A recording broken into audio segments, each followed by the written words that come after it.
A nossa visão do ministro é esta.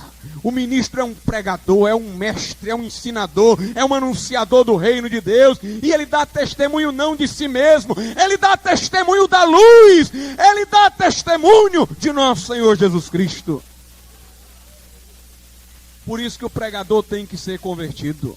Um dos dilemas teológicos do século XVIII e XIX foi exatamente aquele que foi levantado pelos pietistas. Muitas pessoas que tinham sido batizadas em tenra idade em certas igrejas que se diziam evangélicas, que ainda tinham esta prática, como a igreja presbiteriana e luterana, eram ordenadas ao ministério de pastor quase como um segmento à tradição da família, porque o avô era pastor, o pai era pastor, e esta pessoa também se tornava um pastor.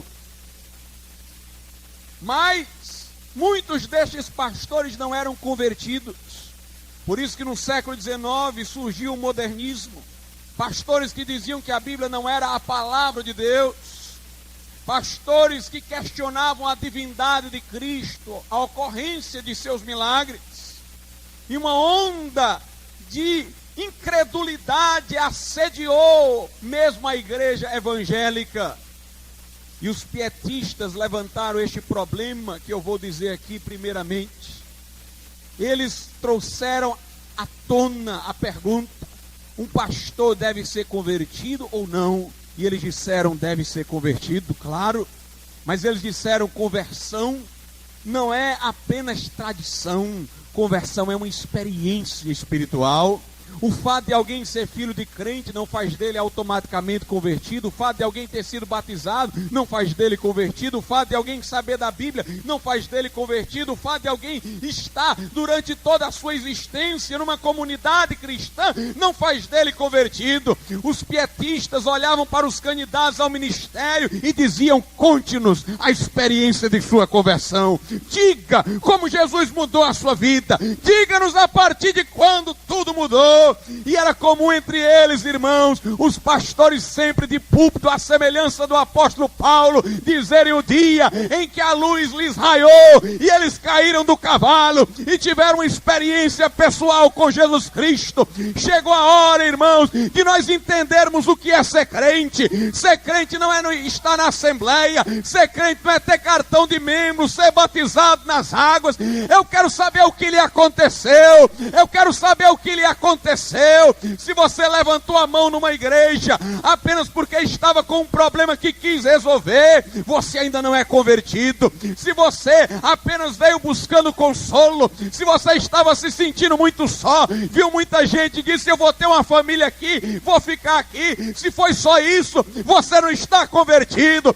Mas se você sentiu a espada da lei sobre sua cabeça, se você sentiu a sua maldade, o seu pecado, se você sentiu quão grave era a sua iniquidade, e se sua alma gritou pedindo socorro, clamou pelo sangue de Jesus, confiou no Senhor ressurreto, então você foi salvo para a glória de Deus.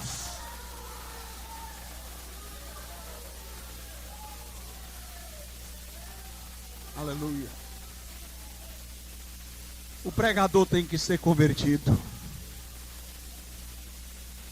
É por isso que os anjos não podem pregar, porque nunca tiveram experiência de conversão, porque os que estão com Deus nunca caíram. Eles não sabem o que é um pecador se levantar do pó, por experiência própria não, porque sempre estiveram com Deus. Mas na história dos homens, desde Adão, todos pecaram e destituídos estão da glória de Deus. Todos precisam de arrependimento, de conversão. Meus amados irmãos, somente um homem convertido sabe o que é se converter. Por isso Deus não enviou os anjos a pregar, muito embora os anjos o quisessem. Mas Deus enviou a nós. Deus enviou a nós que fomos convertidos.